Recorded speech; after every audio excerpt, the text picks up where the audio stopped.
할렐루야. 오늘은 4월 첫째 주일이자 예수님이 사망 권세 이기시고 부활하신 부활주일입니다. 우리는 사순절을 지나서 한 주간 동안 고난주간을 보내고 드디어 오늘 아침 부활절 아침을 맞이했습니다. 여러분들에게는 이 부활절 아침이 어떤 느낌입니까? 매년 부활절이 반복되는 일이지만 분명한 사실이 있습니다. 고난은 지나가는 터널이라는 겁니다. 항상 고난주간은 지나가는 과정에 있다는 겁니다. 이처럼 고난은 동굴처럼 막혀있지 않다는 겁니다. 지금까지 고난주간을 건너뛰고 부활절을 지킨 적은 한 번도 없습니다. 이처럼 십자가의 고난을 통과해야만이 부활의 영광을 누릴 수 있음을 우리들에게 이 절기가 말해주고 있는 겁니다. 그러므로 여러분들에게 혹시 인생의 고난이 있을지라도 이 고난은 반드시 지나감으로 부활의 소망이 있다는 것을 잃지 않기를 간절히 당부합니다. 사실 오늘 본문에서 베드로가 예수님을 3번 부인했기 때문에 예수님이 찾아오셔서 3번 사랑하느냐는 말을 통해 베드로를 회복시켰다. 이런 말씀 여러분들 이미 들은 적이 있을 겁니다. 또한 예수님이 아가페오 사랑으로 질문했는데, 이 조건 없는 사랑을 질문했는데 이 베드로가 필레오 우정의 사랑으로 대답했다는 이야기도 여러분들이 이미 들은 적이 있을 것입니다. 그래서 오늘 본문에서 저는 이 베드로가 이 고백을 통해서 십자가 이전과 십자가 이후에 베드로의 삶이 어떻게 변화되었는지 여기에 초점을 맞춰보고자 합니다. 그래서 우리 성도님들이 내가 십자가 사건 이전의 삶을 살아가고 있는지 아니면 십자가 이후에 부활의 삶을 살아가고 있는지 오늘 말씀을 통하여 점검해보고 우리들의 삶 속에 적용해 볼 수 있는 은혜로운 시간이 될 수 있기를 간절히 축원합니다. 사실 베드로는 십자가 사건 이전에 굉장히 자신만만한 사람이었습니다. 그러나 베드로가 그래서 십자가 사건 이전에 얼마나 자신만만했냐면 우리가 마태복음 16장 22절에 보면 예수님이 십자가에 죽고 사흘 만에 부활한다는 이야기를 하니까 베드로가 그냥 장담하는 것이 아니라 우리가 마태복음 16장 22절 한 목소리 함께 읽어보겠습니다. 시작.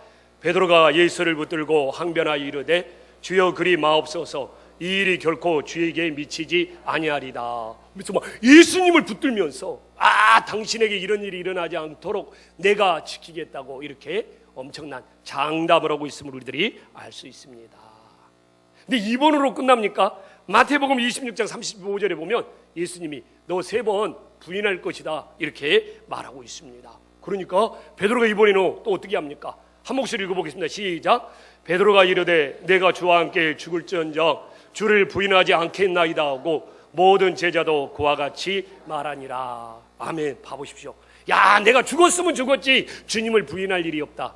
이렇게 베드로는 자신만만했고 이렇게 장담을 잘하는 사람이었음을 우리는 어렵지 않게 알 수 있습니다. 근데 이런 베드로의 장담은 눈 녹듯이 사라지고 주님을 3번씩이나 부인하고 말았습니다. 이렇게 주님을 3번씩이나 부인한 이 베드로에게 오늘 15절의 말씀에 보면 부활하신 주님 어떻게 하셨습니까? 부활하신 주님은 오늘 이 15절 말씀에 이 베드로에게 찾아와서 이게 물어보고 있습니다. 저는 오늘 이 베드로의 먼저 답변을 보면서 이 답변 속에 베드로가 어떻게 달라졌는지를 여러분과 제가 함께 은혜를 받고자 합니다. 주님이 사랑하느냐 물어보니까 오늘 이 베드로가 어떻게 답변합니까? 요한의 아들 시몬아 내가 이 사람들보다 나를 더 사랑하느냐 하시니 이르되 주님 그러나이다 하면서 뭐라고 합니까? 내가 주를 사랑하는 줄 주님께서 아시나이다. 뭡니까? 자기 신뢰가 무너졌네.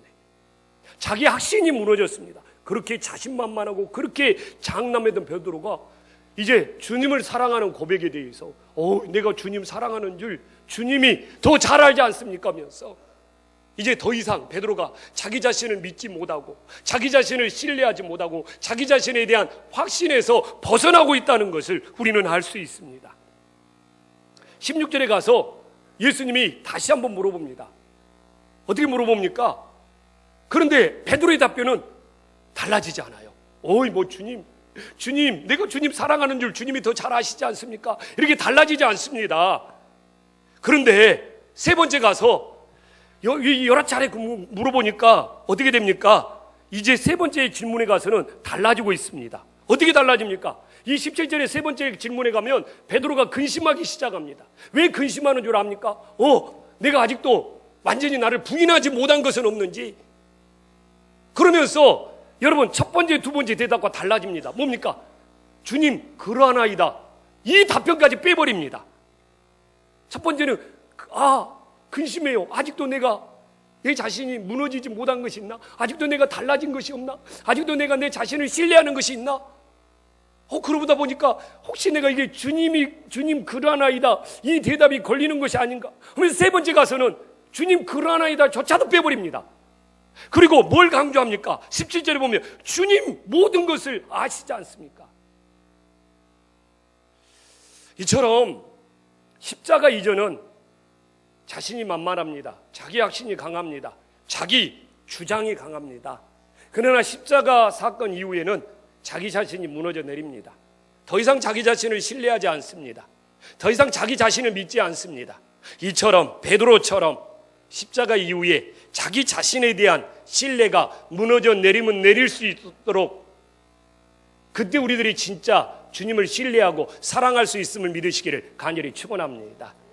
만약 여러분들이 오늘 부활절 아침 예배드리면서 아직도 자신에 대한 신뢰가 무너져 내리지 않다면 주님을 아직 사랑하지 못하고 있는 거예요. 그래서 우리들의 나를 향한 내 자신에 대한 신뢰가 모두 무너지므로 더 주님을 사랑할 수 있는 믿음의 역사가 일어나기를 간절히 축원합니다. 옆 사람한테 한번 물어볼까요? 당신은 당신에 대한 신뢰가 무너져 내렸습니까? 오늘 이게 부활절 아침 좋은 날이잖아요. 그러면 좀 부활의 기쁨이 있어야지. 왜 이렇게 인상 쓰고 있어요? 너무 분위기가 심각해요. 옆 사람하고 다시 한번 부활절인데 너무 인상 쓰지 맙시다. 이렇게. 이게 그냥 부활절인데도 그냥 왜 이렇게 그냥 우리 한국 사람들이 예배 드릴 때 세상의 모든 사람들보다 제일 얼굴이 심각하대요. 자기 얼굴들을 거울로 한번 비춰줘 봐야 돼. 제일 예배 드릴 때 신나는 얼굴은 아프리카 사람들이고, 근데 아프리카 사람들은 시커매서 얼굴이 구별이 될라나. 네. 근데 이렇게 봐보십시오. 베드로가 십자가 사건 이후에 자신을 부인하고 주님을 더 신뢰하기 시작할 때 드디어 어린 양을 먹이라는 사역을 맡기고 있어요. 그렇기 때문에 자신을 부인하지 않는 사역자는 어린 양을 먹일 수가 없는 것이죠. 그렇기 때문에 그런 사역자는 뭡니까? 아직 십자가 사건 이전에 머물러 있는 거예요. 그래서 저는 무슨 이렇게 리더라든지 헬퍼라든지 교회에서 무슨 회장이라든지 또 이렇게 지휘자라든지 이런 분들이 자기 자신을 부인하지 않으면 어린 양을 먹이거나 자신의 사역을 감당할 수가 없는 거예요. 자기 자신이 부인이 돼야지만이, 자기 자신을 신뢰하는 것이 내려가야지만이 어린 양을 먹으면서 다른 사람을 섬기고 돌볼 수가 있는데, 그래서 베드로가 자기 자신을 부인할 때마다, 자기 자신을 신뢰하지 않을 때마다 예수님께서는 어린 양을 먹여도 된다는 그 사역을 맡기고 있다는 것을 우리들이 알 수 있죠.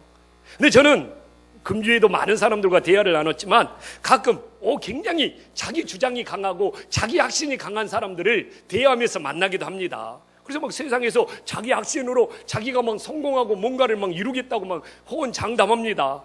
저는 이런 사람들에게 신뢰가 가야 되는데 오히려 불안한 생각이 듭니다. 또한 가끔 이 후배 목회자들을 보면 자기 확신으로 교회를 성장시키고 교회를 키우겠다는 후배 목회자들을 만나고 보기도 합니다. 참 그런 후배 목회자들 만나면 앞으로 참 목회 힘들게 하겠네. 사실 목회는요, 힘들어가면 절대로 안 돼요. 힘을 빼야 돼요. 힘을 빼. 저도 참 후회스러워요. 젊은 시절에 참 목회자로서 내가 하나님 앞에서 힘이 많이 들어가 있었구나 라는 생각을 해요. 그리고 제가 일부 예배 때 우리 이장로님한테 물어보니까 그래도 제가 10년 전보다 10년 후에 힘이 많이 빠졌다고 그러더라고요. 김한호 장로님 맞죠? 힘이 빠져야 돼요. 우리는 오늘도 이 주님 앞에서 힘들어가 있으면 안 돼요. 내 생각에 힘들어가 있고, 내 의견에 힘들어가 있고, 내 주장에 힘들어가 있고, 힘이 빠졌을 때 진짜 주님을 따를 수 있음을 믿으시기를 간절히 축원합니다. 그렇기 때문에 정말 자기 확신이 강하고 자기 주장이 강한 사람은 악순환에서 빠져나오기가 힘들어요. 정말 벗어나기 힘듭니다. 그래서 우리들이 이 베드로처럼 실패한 인생을 회복하기 위해서는 오늘 베드로가 그러잖아요. 십자가 이후에 자기 자신을 더 이상 신뢰하지 않잖아요. 자기 자신을 신뢰하지 않고 오직 주님만을 신뢰해야 되는 겁니다. 바로 이럴 때 부활하신 주님을 통하여 우리 인생이 회복됨을 믿으시기를 간절히 축원합니다. 그럼 우리는 먼저 베드로의 답변을 중심으로 말씀을 살펴보면서 은혜를 받았잖아요. 그러면 이제 예수님의 질문이 차이가 있어요. 그러면 베드로에게 했던 예수님의 질문의 차이를 묵상하면서 또 한 번의 은혜를 나눠보고자 합니다. 자, 15절에 예수님의 첫 번째 질문 한번 봐볼까요? 이게 비교하는 질문이네. 요한 애들 시몬아, 내가 다른 사람들보다 나를 더 사랑하느냐? 완전히 이거 비교하는 사랑이에요. 왜 베드로에게 처음에 비교하는 사랑을 물어볼까요? 베드로가 그랬어요. 12대자 중에서 항상 첫 번째가 되고 싶었고, 항상 나서는 거 좋아했고, 항상 다른 사람들과 경쟁해서 이기고 싶었고, 그래도 굉장히 베드로가 좀 이렇게 튀고 싶었고, 그래서 베드로의 마음을 예수님은 너무나 잘 알고 있는 거예요. 그래서 베드로, 너가 다른 사람들보다, 이 사람들보다 이렇게 비교해서 물어보고 있잖아요. 그러나 이 사랑에만 머물러 있으면 안 되는 거예요. 두 번째로 가볼까요? 두 번째 16절은 어떻게 됩니까? 비교하지 않았습니다. 지금 예수님은 이 질문을 통해서 베드로를 기막히게 교육시키고 있는 거예요. 첫 번째는 비교하는 사랑을 머물렀지만 두 번째 가서는 누구하고도 비교하지 않는 이제 유일한 사랑을 물어보고 있는 거예요. 이 유일한 사랑에 대해서도 베드로 너는 어떻게 생각하니? 답변을 합니다. 근데 베드로는 첫 번째 비교하는 사랑이나 두 번째 유일한 사랑에 대해서 일관되게 변함없이 답변을 하고 있습니다. 그래서 이 비교하지 않는 유일한 사랑이 중요하기 때문에 세 번째 가서 다시 한번 재차 물어보고 있는 것이죠. 근데 여러분, 세상에는 사랑이 두 가지 종류가 있습니다. 어떻게 있습니까? 이 비교하는 사랑에서 정말 끊임없이 남들과 비교하는 사랑이 있고, 남들과 비교하지 않는 유일한 사랑이 있습니다. 우리가 베드로가 그런 거예요. 십자가 이전에는 끊임없이 남들과 비교하는 사랑을 했지만 이제 십자가 이후에는 비교하지 않는 유일한 사랑을 주님과 만남 속에 맺어가는 거예요. 우리도 처음에 교회 나와서 예수님 믿을 때 다른 것들과 비교할 수 있습니다. 다른 종교들보다 그래도 기독교가 낫지 않냐, 이런 마음으로 나올 수도 있고, 여러 가지 이유 때문에. 그러나 이런 처음에는 우리들이 비교해서 나와서 예수님을 믿었을지라도 중요한 것은 뭡니까? 십자가의 사랑을 체험하면 오늘 베드로처럼 다른 것들과 비교할 수 없는 유일한 사랑이 되어야 됨을 믿으시기를 간절히 축원합니다. 왜 그렇습니까? 실제로요, 교회를 다니면서 끊임없이 비교하는 사랑에 머물잖아요. 교회 사람들이 세상 사람들보다 더 못해, 다 비교하는 것들이에요. 끊임없이 비교하는 사랑에 머물러 있으면요, 교회에서 상처받거나 또한 좀 이렇게 성도들 간에 갈등이 있거나 문제가 생기면 이 비교하는 사랑에 머물러 있으면 언제든지 베드로 봐보십시오. 주님을 부인할 수도 있고 교회를 아예 떠나버릴 수도 있습니다. 그래서 어떤 사람들이 예수님을 안 믿고 떠나버리느냐? 비교하는 사랑을 가지고 끊임없이 교회 생활을 하다가 비교해 보니까 다른 것보다 교회 수준이 떨어지는 거예요. 그러니까 안 다녀버리는 것이죠. 근데 지금 그러니까 이게 비교하는 사람이 무서워. 교회가 막 인기가 좋고 교회 다니면 막 축복받는다고 했을 때는 교회가 막 사람들이 모여오잖아요. 그러다가 지금 교회가 조롱당하잖아요. 교회가 비난당하잖아요. 비교해보니까 이거 아니거든. 그러니까 교인 수가 줄어들고 있잖아요. 이것이 비교하는 사랑 때문에 그렇습니다. 요새 누가 상처 줍니까? 목사가 상처 줘요, 성도들에게. 교회가 갈등하면서 성도들에게 아픔과 상처를 줍니다. 여러분 어디 가서 상처받습니까? 물어보면 목회자에게 상처받았다, 교회 속의 갈등 속에서 상처받았다, 이렇게 상처를 줘요. 근데 비교하는 사랑에 물어보면 교회 목사가 세상 사람들보다 더 못해, 비교해가지고 나 예수님 안 믿어, 떠나버리는 거예요. 그러나 오늘 베드로처럼 십자가 이후에 예수님이 비교할 수 없는 유일한 사랑이 되면 어떻게 됩니까? 정말 내가 죽을지라도 예수님 떠날 수 없어요. 이 비교할 수 없는 유일한 사랑이 되면 이거 예수님의 가치는 세상이 별말 어떤 이야기를 한다고 해도 바꿀 수 없는 유일한 사랑, 유일한 대상이 되는 거예요. 저는 앞으로 교회가 더 좋아질 거다, 교회가 세상에서 인정받을 거다, 절대로 그렇게 생각 아닙니다. 말세가 다가오면 교회는 더 조롱과 비방이 심해질 수 있고요, 세상과 비교해도 교회가 결코 좋은 곳이라고 말할 수가 없을 수도 있어요. 그렇기 때문에 비교하는 사랑을 가지고는 끝까지 예수님을 믿으며 견딜 수가 없습니다. 그렇기 때문에 우리는 십자가의 사랑을 체험해서 비교할 수 없는 유일한 사랑의 대상이 우리 주님이 되어야지만이 정말 베드로처럼 십자가에 거꾸로 달려서 순교할지라도 예수님을 떠나지 않게 되는 거예요. 여러분, 가정도 똑같습니다. 처음에 결혼할 때 어떻게 됩니까? 이 연애를 여러 번 해보지 않습니까?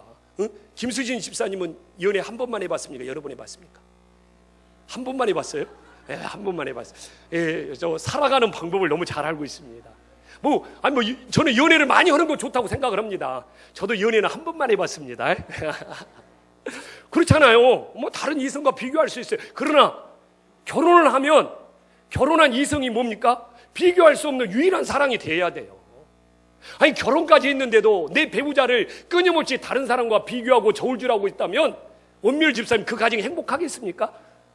안 하죠. 박동기 집사님을 다른 남편과 비교하면서 지금도 살고 있습니까? 유일한 사랑이에요. 오늘 저녁에 반찬이 달라질 겁니다. 맞지, 원미율 집사님이 차려야지. 정말 이건 소중한 이야기예요. 왜 이 가정의 위기가 닥칩니까? 사실 결혼 전에는 비교하는 사랑을 통해서 이성을, 배우자를 선택할 수 있지만 결혼한 이후에는 배우자가 유일한 사랑이 되어야 되는 거예요. 그래야지 그 가정이 기쁨이 있고 행복이 있는 거예요. 자녀로 가볼까요? 오늘 우리 자녀들이 있지만 우리 자녀들도 그래요. 제일 싫어하는 것이 뭡니까? 다른 애들과 비교하는 거잖아요. 안 그렇습니까? 제일 기분 나빠하는 뭡니까? 자녀들은 그거예요. 내 부모에게는 유일한 사랑을 받고 싶다는 거예요. 우리 부모가 나를 비교하는 것이 제일 싫다는 건 뭡니까? 나를 낳아준 내 부모는 나를 지지해주고 나를 격려해주는 유일한 사랑을 받고 싶다는 거예요. 그러나 유일한 사랑을 받고 싶다는 자녀의 마음을 모르고 끊임없이 비교하다 보면 자녀들이 상처와 아픔을 겪게 되는 것이죠. 그래서 우리가 진정 오늘 이게 십자가 사건 이전과 이후의 차이는 뭡니까? 비교하는 사랑을 살았던 우리들이 십자가 사건 이후에는 주님을 향해서도 가정에서도 비교할 수 없는 유일한 사랑이 되어야지 우리들의 신앙생활에 감사와 기쁨이 넘치고 우리 가정에 행복이 넘치는 믿으시기를 간절히 축원합니다. 근데 이 마지막 단계가 제일 어려워요. 예수님은 오늘 19절에 베드로와 이렇게 사랑의 대화를 3번 나눈 다음에 나를 따르라고 말씀하고 계시잖아요. 근데 예수님은 참 친절하신 분이에요. 그럼 어떻게 주님을 따라야 됩니까? 이것이 고민이죠. 여러분, 주님을 어떻게 따라요? 이미 18절에 말씀하고 있습니다. 18절에 주님을 어떻게 따라야 되는지를 우리가 한 목소리 함께 읽어보겠습니다. 시작. 내가 진실로 진실로 내게 이르노니 내가 젊어서는 스스로 띠띠고 원하는 곳으로 다녔거니와 늙어서는 내 팔을 벌리리니 남이 내게 띠띠우고 원하지 아니하는 곳으로 되는. 뭡니까? 십자가 이전에는 자기가 원하는 대로 살았다는 거예요. 자기가 원하는 대로 다녔다는 거예요. 그러나 늙어서는 여기 뭡니까? 나이를 많이 먹었다는 것이 아니에요. 아까 말했잖아요. 자기 기운이 빠졌다는 거예요. 그때는 뭡니까? 내가 원치 않아도 주님이 원하는 곳으로 가야 된다는 이야기입니다. 이것이 바로 십자가의 사랑의 최고의 성숙이 됨을 믿으시기를 간절히 축원합니다. 실제 베드로가 그랬어요. 십자가 사건 이전에는 자기 원하는 대로 오고 싶어. 자기 방식대로 오고 싶어. 자기 스타일대로 오고 싶어. 그다음 맨날 부딪히고 깨지잖아요. 그러나 십자가 사건 이후에는 내가 원치 않아도 주님이 원하면 그 길을 가는 것이 진정한 성숙이 되는 거예요. 저는 오늘 이 부활절 아침에 우리 성도님들에게 묻고 싶습니다. 여러분들은 예수님을 믿으면서도 지금까지 내가 원하는 대로 살고자 합니까? 아니면 정말 주님이 원하는 대로 살고자 합니까? 기도도 마찬가지입니다. 십자가를 만나기 이전의 기도는 내가 원하는 것을 달라고 맨날 하나님한테 치대는 거예요. 그러나 십자가 사건 이후에 부활의 감격을 느낀 사람은 내가 원하는 것을 달라는 것이 아니라 주님이 원하는 것이 무엇인지를 바라보게 된다는 것이죠. 여러분은 여러분들의 기도가, 여러분들의 삶이 십자가 이전에 머물러 있습니까? 아니면 십자가 이후에 변화된 삶을 살고 있습니까? 이거 중요한 문제예요.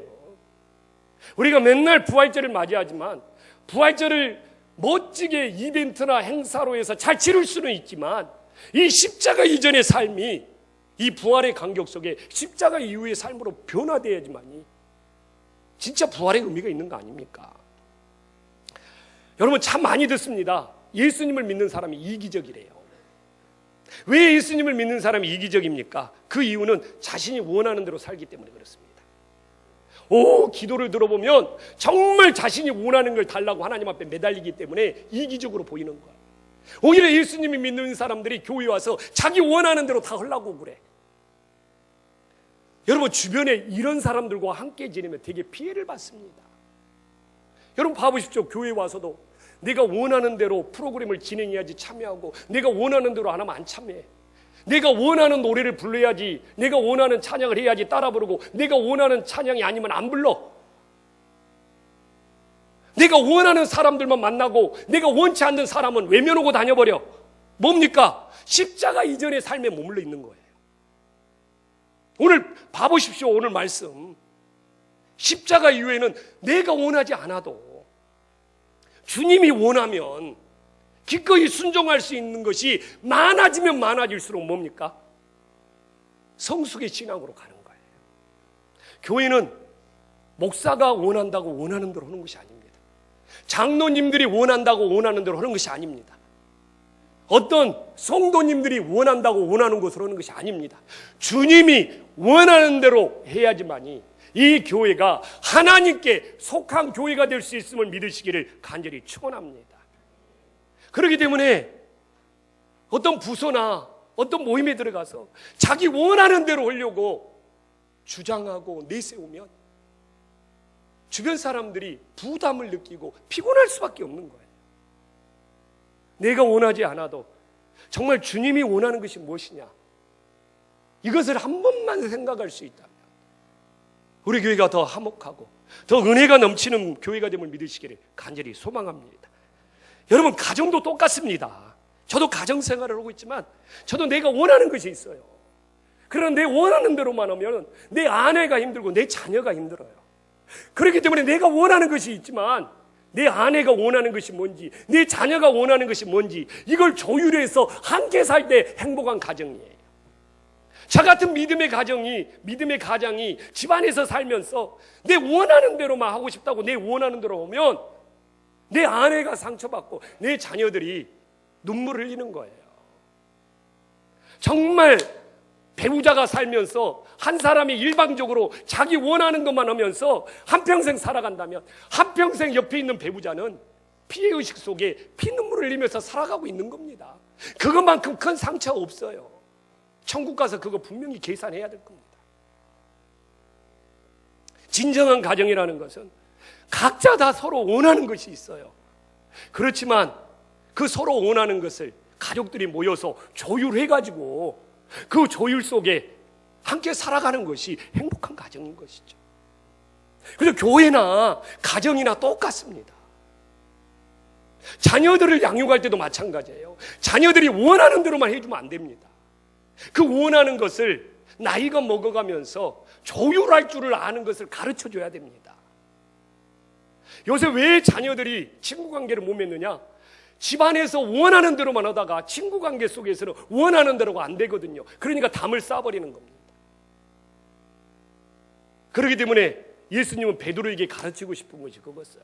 네 젊어서 네 스스로 원하는 대로 살았지만 이제 네 원하는 것이 아니라 네 원치 않는 곳으로 다니는 것이 진정한 사랑이고 진정한 순종이라는 것이죠. 이 부활절 우리는 무엇이 많아지고 있습니까? 여전히 내가 원하는 기도, 내가 원하는 방식, 가정에서도 내가 원하는 대로 가족들이 따라주기를 원하는 것이 많습니까? 이건 십자가 이전의 삶입니다. 우리들이 진짜 십자가를 지나서 십자가의 사랑을 체험해서 부활의 간격이 있다면 정말 교회에서나 가정에서 내가 원하지 않을지라도 주님이 원하고 가족들이 원한다면 기꺼이 함께할 수 있는 것이 진정한 십자가의 사랑, 부활의 사랑이 됨을 우리 성도님들이 깨달을 수 있기를 간절히 소망합니다. 기도하겠습니다.